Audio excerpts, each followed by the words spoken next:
Goeiedag aan al die kykers en lesers. Dit is weer hierdie tyd van die week wanneer die koerant vrylik beskikbaar is op die strate, in die supermarkte, hier by ons kantore. Dit is Maries Leroux en Jabulani Senyatso wat weer met julle gesels vir hierdie week. En soos ons voorblad vir julle sê, dis heerlike herfs. Yeah. Exactly. So she forgot one last thing. We are also on social media platforms. We are also online everywhere. So the Rustenburg Herald is everywhere. And when you see us, you know that it's on the street like she said. Right, so ja, herfs is hier amptelik op hierdie komende Vrydag, die 20ste Maart. Gerus so bietjie meer besonderhede daaroor. Dit gaan oor die ewenaar en die son en die noordelike en die suidelike halfrond. So skerp bietjie jou kennis op en so, by the way, twee pragtige kinders wat vir ons die herfsklere wys op hierdie week se voorblad. And on that note, we are talking about the biggest mining, engineering, minerals and processing exhibition that's going to be taking place here in Rustenburg soon. On the 16th of April, it's going to be taking place at Impala Rugby Club. More details are on page 10 of this week's edition of the Rustenburg Herald. So, dan bietjie 'n sensitiewe saak. Jabulani kan hierso saam met my gesels. Rustenburg Herald ontvang in die laaste paar weke onophoudelike, wil ek amper sê, oproepe en klagtes vanaf die publiek rondom klinieke en hospitale se diens hier in ons omgewing, beide staat en privaat. En alhoewel ons simpatie het met die mense en die na die stories luister en verstaan en begrip het van waar dit vandaan kom, is daar prosedures in plek by al die hospitale en klinieke wat gevolg kan word wanneer sulke tipe sake aangemeld moet word.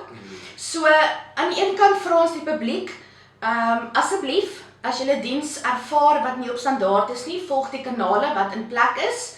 Dit is vir ons moeilik om elke liewe persoon se klagtes aan te spreek en aan te meld en op te los. Weereens, alhoewel ons simpatie daarvoor. En dan van die mediese personeel se kant af wil ons vra, waarom is jy in daardie beroep? Wys menslikheid, wys compassion, groet pasiënte, help pasiënte. Dit gaan nie net altyd oor die kliniese sy nie, maar ook 'n geval van hê empatie met die mense wat deur die deure stap. Lees op bladsy 4 die volle verhaal. And yes, it's not only the hospitals, it's about each and every institution. Yes. Before you come with your complaints, there are procedures that you need to follow at that institution. So please read that article that Maris is talking about. Now we're moving right along to food, and this week we've got Moses from Waterland, who cooked for us mabele le mala mogodu. Go and have a look, it's on page 20, it's very interesting. Iets vir die pens, van die pens, oor die pens. Iets soos dit. Dan op bladsy 8 het ons 'n berig ontvang van plaaslike ontwikkelaars.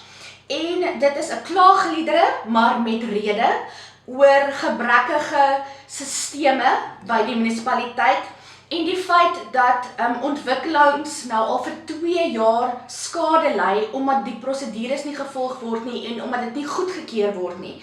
Nou, soos ons almal weet, is ontwikkeling van nuwe strukture en geboue is dit wat die ekonomie vorentoe dryf. En baie mense verloor hulle werk, verloor hulle inkomste, omdat daar net glad nie vorentoe gedryf word met hierdie ontwikkelings nie. Lees asseblief gerus die storie op bladsy 8 en ons vra maar dat die munisipaliteit weer eens asseblief hulle sokkies optrek. Okay, and this one goes both ways as our stories goes both ways. It's about mob justice. Thieves, if you stop stealing, you won't be in trouble. Community members, when you find thieves, do not beat them up because you're going to find yourself in trouble. Now, on page 3 of this week's edition of the Rustenburg Herald, we've got a suspect who was killed.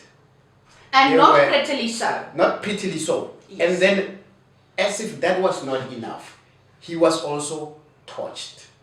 So, there's going to be problems. So, community, like I said, when you find thieves, phone the police. And thieves, stop stealing. There won't be any problems. On that note, we'll see you again, same time, same place, next week. Ja, dankie vir julle toegewydheid en die feit dat julle elke week nog ons koerante lees.